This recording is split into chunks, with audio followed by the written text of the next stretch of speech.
Hey, ambitions is a rider. Hey. Welcome back to the Guillotines Geeks podcast. Today we're joined by Cage Warriors light heavyweight champion, James Webb. James, thank you for coming on. Anytime, Cal, mate. It's a pleasure.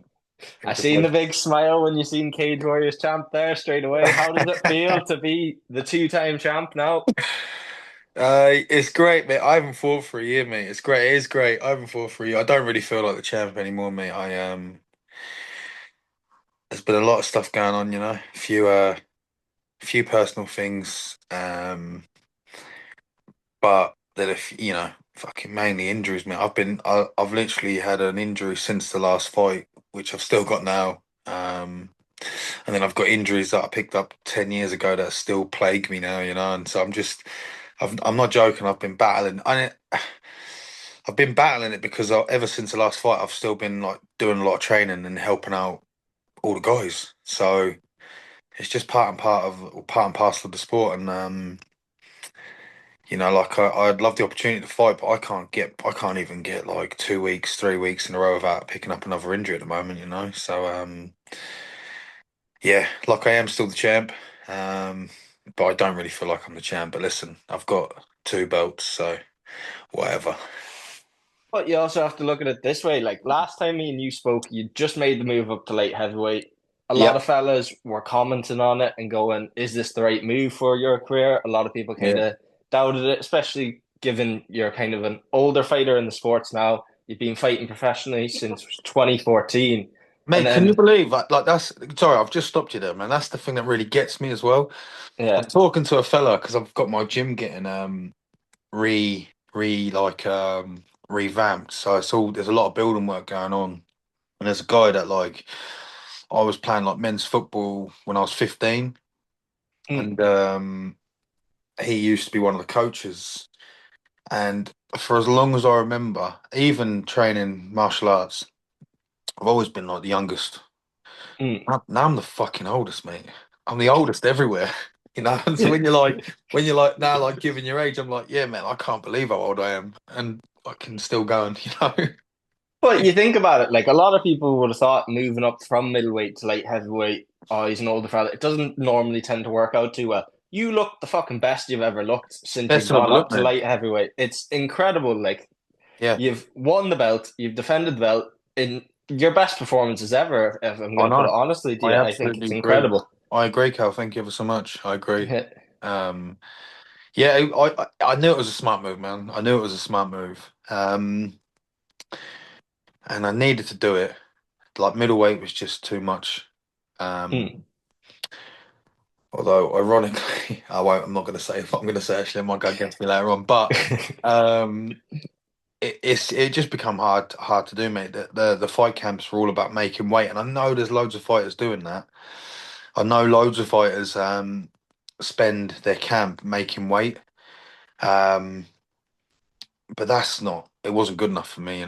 Like it meant that I couldn't build my skill set. It meant that the training was dog shit. You know,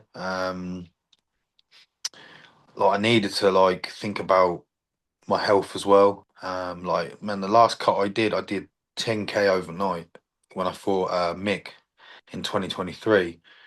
And that's not like people talk about like, oh yeah, he cut it. Like I was 94 kilos on the Thursday night and I was 84 Friday morning. That's not an exaggeration. Like I was 99 fight week, you know, and that's where I was getting to. And like my head coach Chris, he was a really big like middleweight. And so when he used to be like 96, 97, 98 on fight week, you just start thinking maybe I should do that as well. And it wasn't for me. I did that for a few years. And in that few years, I got knocked out. The one with Mick obviously went down as like a KO TKO. I just wasn't able to perform, mate, you know? And like I went into the light heavyweight like as a new chapter and mate, I just felt free, like I could actually like fight. Where when you're like fucking cutting all that weight all the time and draining yourself, you just can't perform. And I think subconsciously I wasn't performing as well because I was always fearful of like the work I might have done. I don't know, but like going into like everyday training as a light heavyweight, I didn't have to worry about food.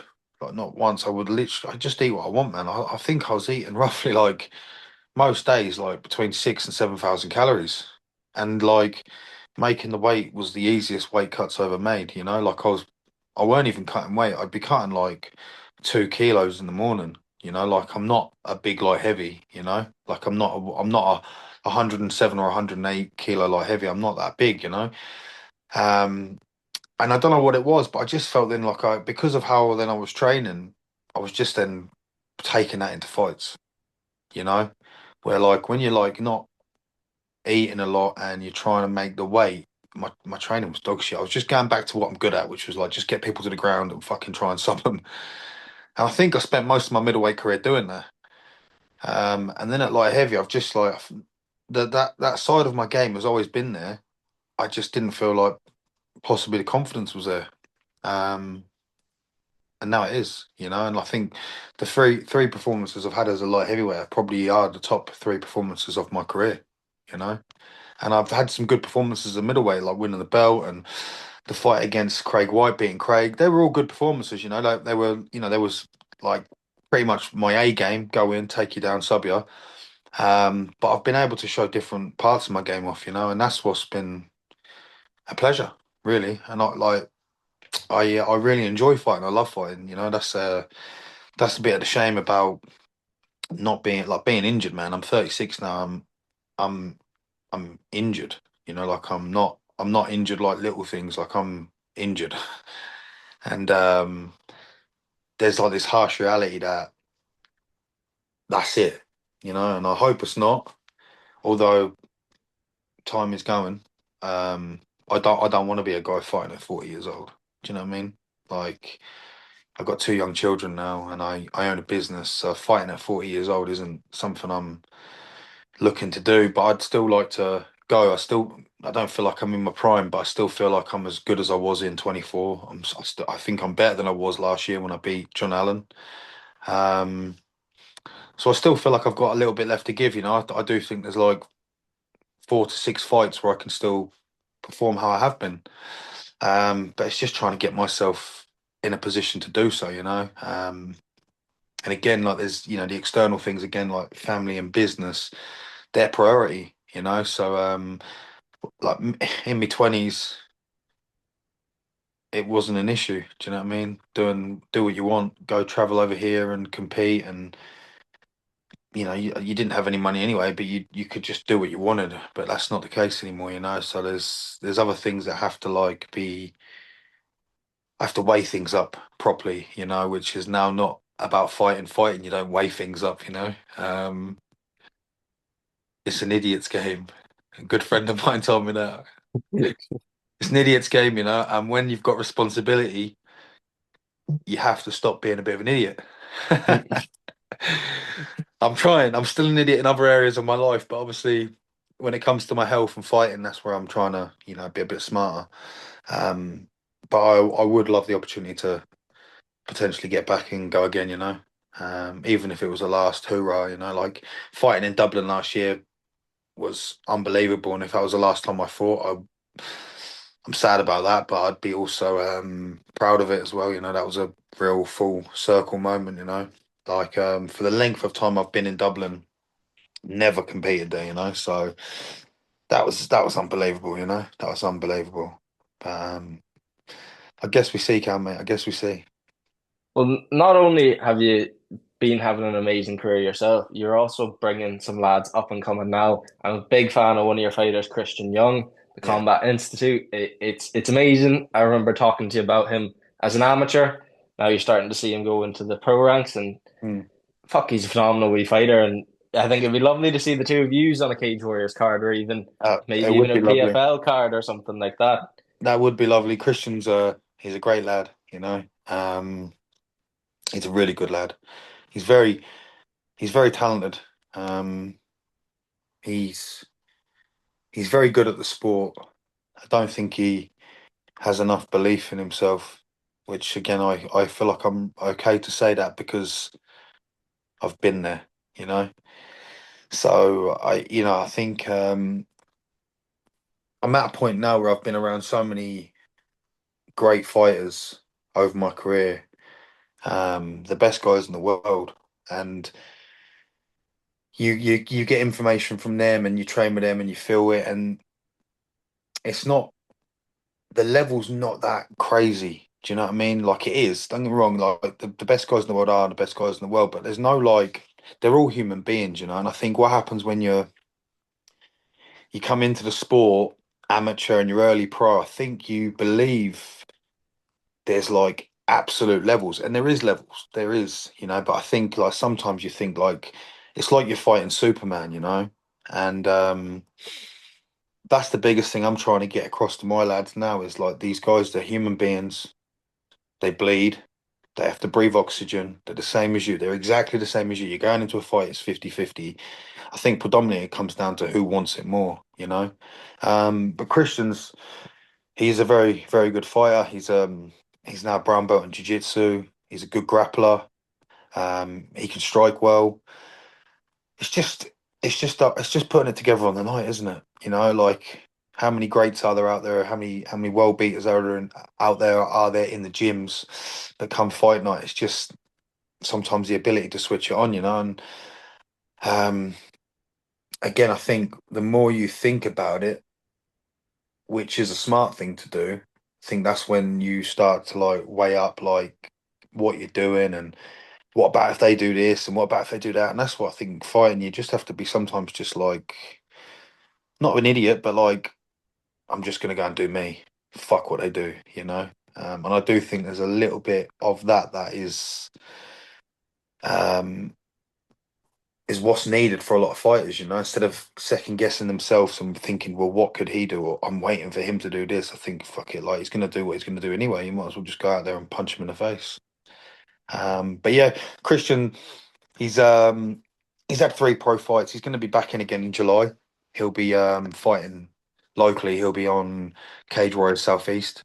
He's just had a little trip away in America. He was training at Syndicate in Vegas. Um, so I'm looking forward to seeing him get back in there, you know. I am looking forward to it. There's some really good lads coming behind him, you know. But like I'm not doing anything special. I truly believe I've been so fortunate with some of the coaching I've had in my life.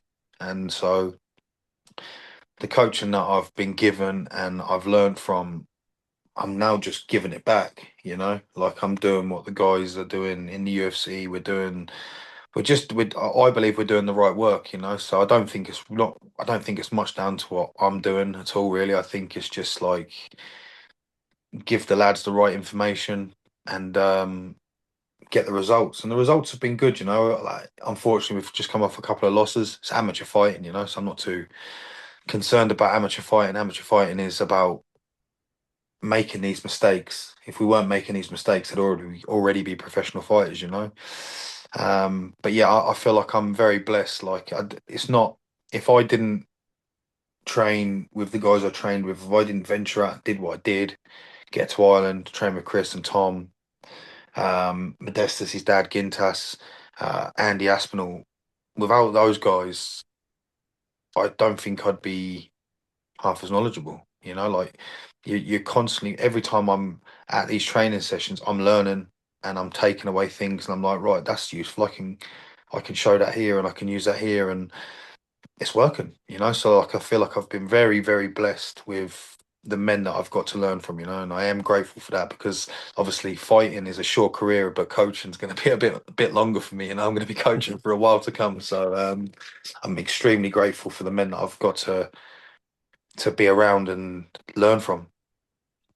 Yeah, you actually just took my next question right there because I was going to say last time that I spoke to you, you were just kind of transitioning from obviously still part of Team KF, but you were Yeah. just starting to go down to Aspinall's then, and you were talking about that. I was actually going to ask about that and your experience with Modestus and those lads. It's obviously paid off with your own career, both with your Yeah. coaching and your fighting.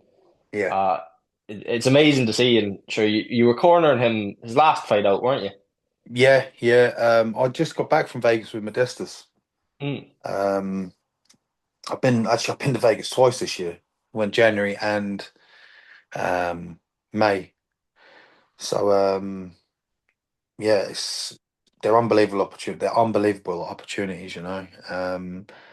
But like the boys don't have to ask me, you know. Like if they want me, I'm there. Like I'm committed to them, you know. Like there's just something about the training when you train and you sweat and you truly work hard together with people. Like you're so invested in them.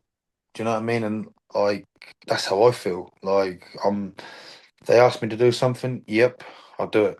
Do you know what I mean? Like that's like the training's almost like the the reason why I want to give back. Like I feel blessed and lucky that I actually get to work with the best guys in the world. And so like if any of them ask me to do something, yeah, no problems. When do you want me to be there? I'll do it. Like it's just what it is, you know. And so there've been some unbelievable experiences, you know, and it's nice to get to walk out into the UFC and stuff. It's been a bit of an eye opener, if I'm honest. It is an eye opener, but it's they've been unbelievable experiences. Like I was in Paris last year, and that was with Modestus for the first time. We had the whole like sort of group out. Tom was out, so we had a really good time in Paris. Then we was Dubai. That was Tom fighting that time. Another amazing trip, best trip of my life. Unbelievable, like unbelievable.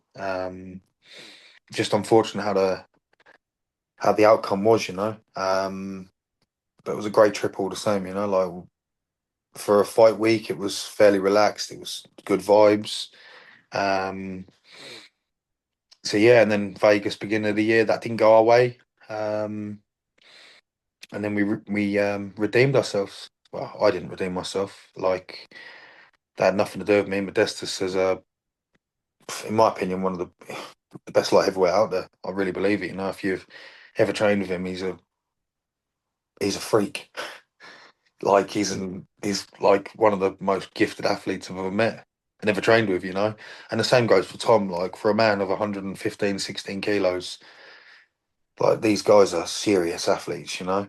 Um, so yeah, it's been an absolute pleasure. It has, and like it's nice as well that the like I didn't get my opportunity in the UFC, and it's not something that I particularly care about anymore. You know, that was something that I always put on my head. I don't really care about it anymore. But it's nice to have been able to do that with the boys that you've like trained hard with, worked hard with, bled with, sweat with, cry with. You know, it's nice to then be able to give them love back, be there to support them, and just be whatever they need you to be. You know, so it's been brilliant. And like again, I went into Tom's place because Modestus started. Like, I just started training with Modestus in the 2023. And so obviously, KF is still my team. Like Chris and Tom are my head coaches. You know, like I love them guys. Like I wouldn't have had a career without them. Like I would not have had any sort of career without Chris. You know, like I wouldn't have. Like I owe him my career. Um, so KF is always like it's just loyalty to me. You know, like it's just how I see it. You know, like KF will. Chris is always going to be that guy there. Um, if I'm fighting, you know.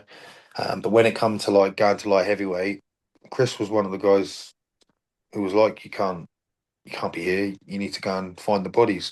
When he knew that I was with Modestus and then getting to train with Tommy, he was like, that's unbelievable. Like he was extremely happy for me. Do you know what I mean? Like he wouldn't have been.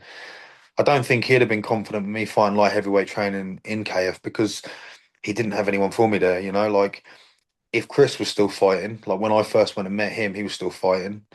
It would have been enough, but there was no one. Most of the guys are like welterweights, you know, welterweights, lightweights. So like the bodies just weren't there, and it's a different style of fighting. Like I've trained with them welterweights and lightweights there that Chris has, and I feel like I just get beat the fuck out of because the timing and the tempo is so different fighting at light heavy or middleweight to like lightweight, you know. So um yeah, like the move wasn't anything that like ruffled any feathers or upset anyone. It was just the right thing. And like when I think you've got people when people care about you genuinely and are invested in you, they want to see you do the right things, you know. So like it was just the right fit. And like going again with Modestus, he's still a guy that I train with every week, and so is Tom. Um, like I'm always trying to get down there. I'm probably hounding him a bit too much sometimes because I'm like me when you're training because I want to come and train, you know. But I love it. I love training. I love being around them guys. I love training with them. They've got great energy. Um, and obviously, like I'm getting something out of it as well. You know, like you're you're working with the best men on the planet, and so like there's a direct impact, and it's a direct input into me, but also that impacts then my coaching and hopefully um, bigger and better things to come in the future. You know, for the gym, for myself, for well, whatever happens. You know. You said there a minute ago about kind of giving up on that UFC dream. Mm. I don't think that's necessarily the case. Like, sure, you're on a three fight winning streak. Sorry, not a I was skid. on a Fuck. three fight skid, mate. I'd never been on a three fight skid, mate.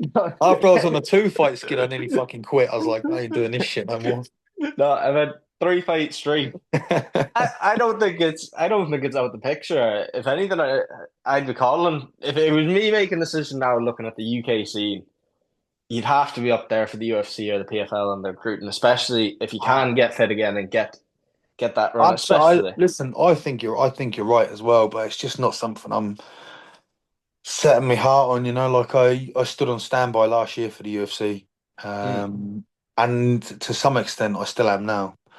Like if they had a pull out in 3 days, I'd fight. Do you know what I mean? Regardless of injuries. So you know, if there is the opportunity to, I'd absolutely take it. But it's not something I'm really searching for anymore. You know, I feel like I spent a lot of my career, especially my early career, having really sought after it, and I don't think that was good for me. Really, you know, like you're pinning everything on one thing, and it's like you know, again, it was a loss in 2023 where I looked at myself and I was like, what am I doing with my life? You know. And it was never a case of I don't believe I'm not good enough. I believe I am good enough. You know, like I've beat two UFC veterans. You know, I think there's a lot of luck and timing, and I personally, I just think at 36, my time might have gone, and I'm all right with that. Do you know what I mean? I'm all right with that. But I do still think there's some good fights out there for me, and I do think there's some money, some more money to be made. So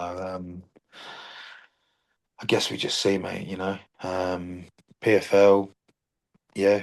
Um, I quite like the idea of KSW, if I'm honest with you. You know, I It'll think be a belter to be fair. There's some scary right heads over there though. Like some of them Polish boys is straight out of an experiment chamber. Like yeah, they do. They look like absolute monsters, but like that don't win your fights. You know, like yeah. skills win your fights, and I believe my skill set's good enough.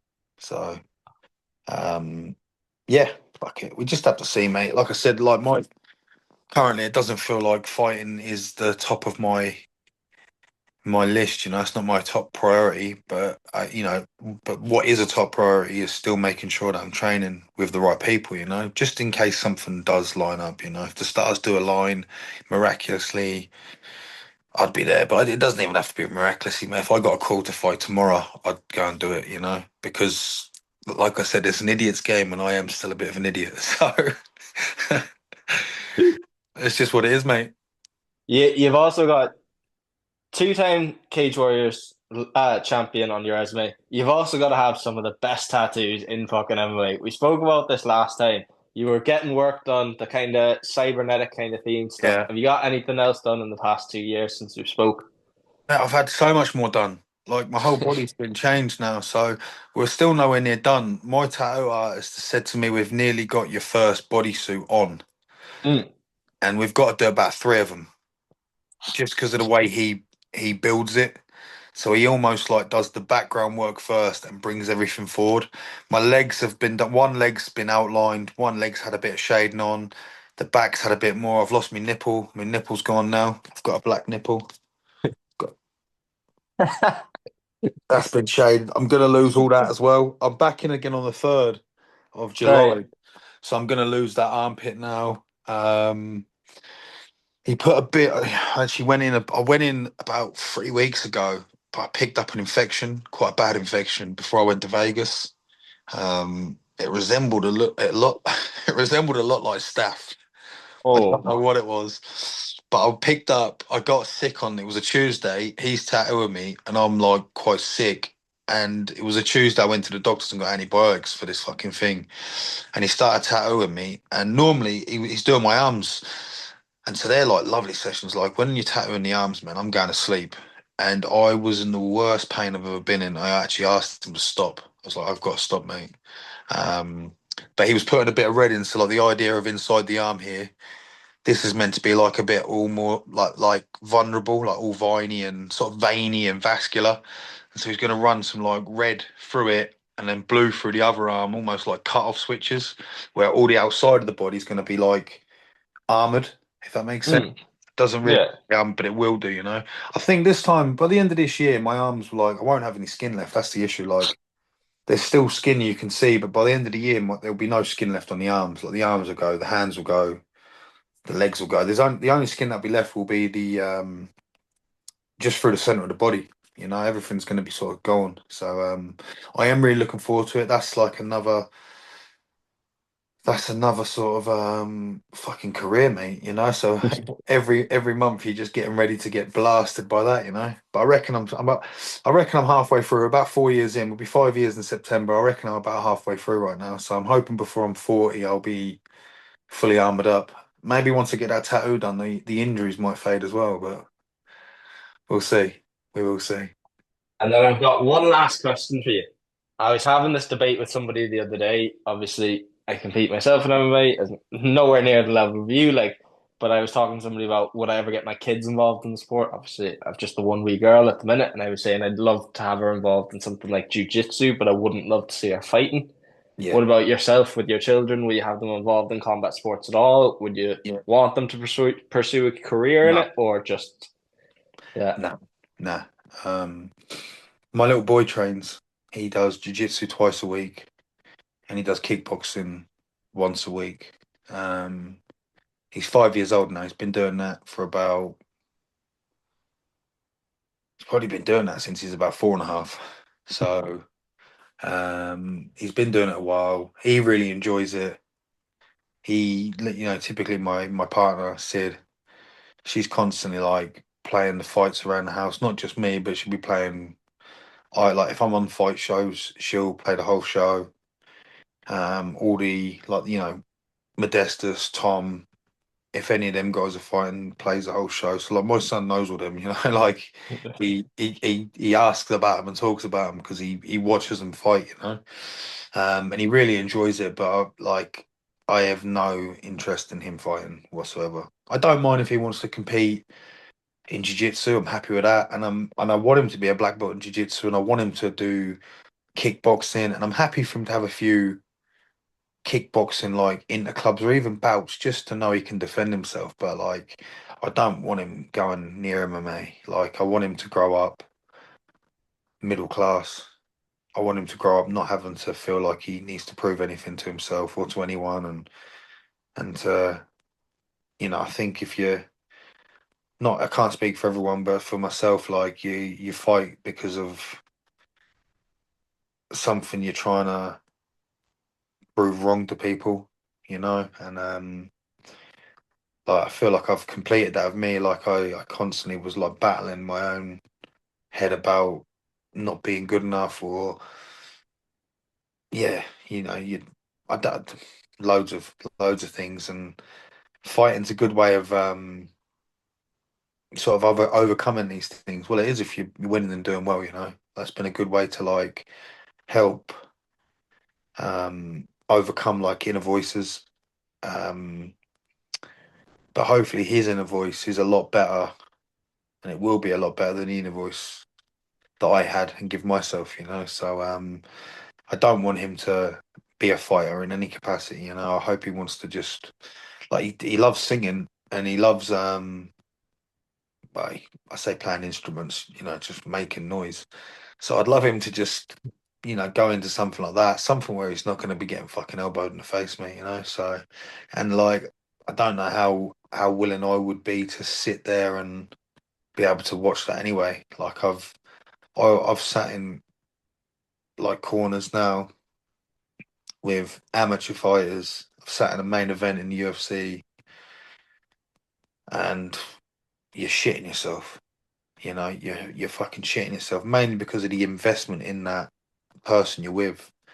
Um, I don't think I'd want to imagine it being my son. You know, so no, unfortunately, Abel, you ain't fighting, but you can train for as long, well, for forever, but there's no fighting.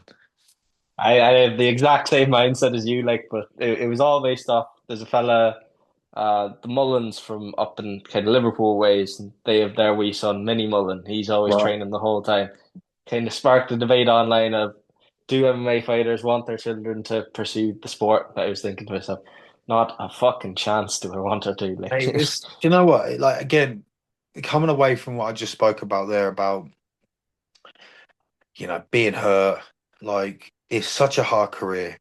Like it's the hardest sport in the world, and it's only like like you. I believe I'm already in the 0.0001% of people that have done well. mm, But then there's a finer margin of like 0.000000001% that do well enough to make money to be able to set themselves up and live a great life from it, you know? Um, there's no money in it early. There's not really much support in place to help young athletes. Like if I just stuck at roofing, I would have made way more money every year than I would have at this point. Do you know what I mean? Like, let's just say the last 15 years of fighting, how much money would I have made if I was working a job? I'd have made a lot more working a job than I would have from fighting. But I didn't fight for money.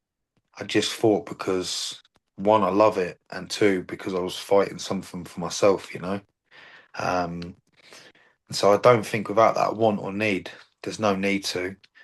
And if you are fighting for money, you know, you need to give your head a bit of a wobble because it's the wrong career choice, you know. Like there's plenty of things you can do for money, you know.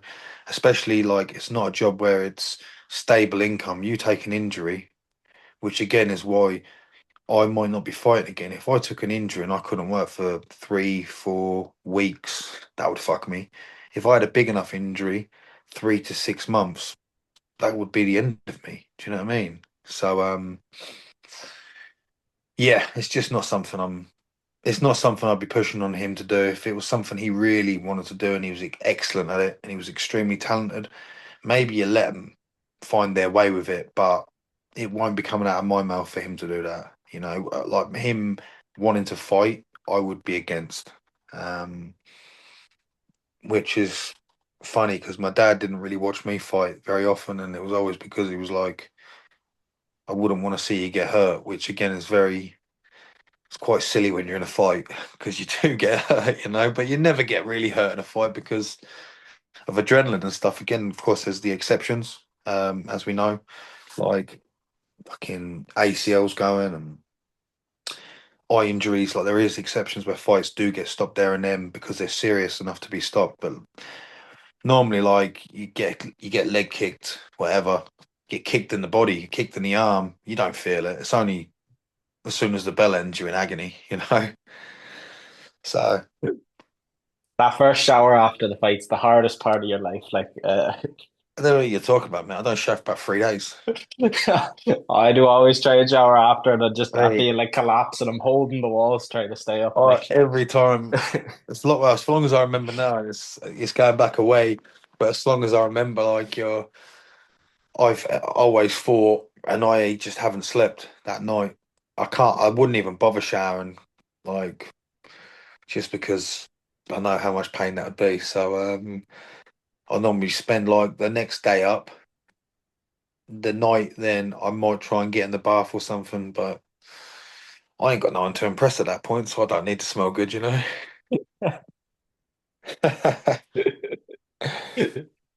all right. Well, thank you so much for coming on, mate. As always, it's Hey, fucking. Cal, You're one of don't my thank me, favorite man. people to talk to in the sport. Like you are, Thank you. genuinely. I And appreciate it, mate. I hope to see you back out there soon, lad. I really do. I do. Yeah, it'd be nice, wouldn't it? It'd be nice, but listen, if it's the end, it's the end, eh? I did all right, and that's from a kid from Colchester. I did all right, so we'll see, mate. But fingers crossed, I am. But thank you for having me. That was a pleasure. I enjoyed talking to you, so thank you for having me, mate. Appreciate it, Cal. Thank you. And Take care, mate. Joey Badass. Hey. Ambitions is a ride.